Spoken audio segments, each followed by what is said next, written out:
ये कहानी है दो शादीशुदा जोड़ों की जो एक ही कंपनी में जॉब किया करते थे। तो दोनों के हस्बैंड आपस में दोस्त थे और दोनों की वाइफ भी आपस में नई नई दोस्त बनी थी। मंडे का दिन था तो दोनों की वाइफ आपस में बातें कर रही थी। एक ने दूसरी से कहा कि और सुनाओ, कल संडे कैसा गुजरा तुम्हारा, क्या करा?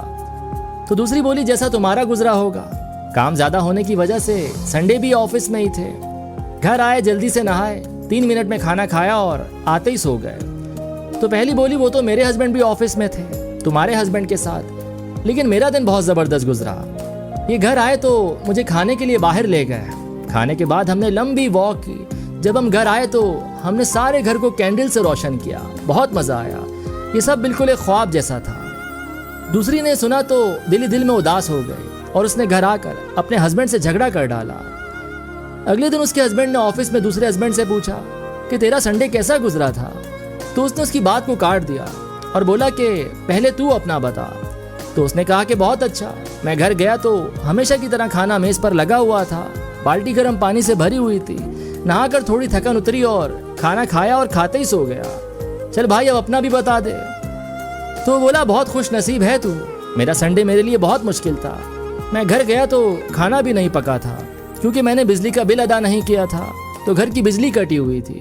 फिर मुझे बीवी को खाने के लिए बाहर ले जाना पड़ा। खाने का बिल इतना ज्यादा बन गया था कि वापस घर आने का किराया तक ना बच सका, तो हमें घंटों पैदल चलकर आना पड़ा। घर पहुंचे तो वही बिजली कटी हुई थी, पूरा घर अंधेरे में डूबा हुआ था, तो रोशनी के लिए मोमबत्तियां जलानी पड़ी। उसने जब ये सुना तो उसे बहुत अफसोस हुआ और दिल ही दिल में खुदा का शुक्र अदा करने लगा। जब उसने घर आकर अपनी वाइफ को सब कुछ बताया तो वाइफ रो पड़ी और बोली बिला वजह मैं किसी की बातों में आकर आपसे झगड़ पड़ी, आप जैसे भी हैं बहुत अच्छे हैं। तो शौहर ने भी उसे अपने गले से लगा लिया और बोला कि तुम भी मेरे लिए खुदा के दिए हुए किसी तोहफे से कम नहीं। तो कभी भी किसी की बातों में आकर अपना घर खराब ना करें, मत झगड़ें, ये ना सोचें कि मुझसे ज़्यादा खुश कैसे है, क्योंकि अक्सर लोगों के हालात बहुत बदतर होते हैं लेकिन उनका पेश करने का अंदाज बहुत आला होता है, जो कि आपके घर को तबाह और बर्बाद कर सकता है।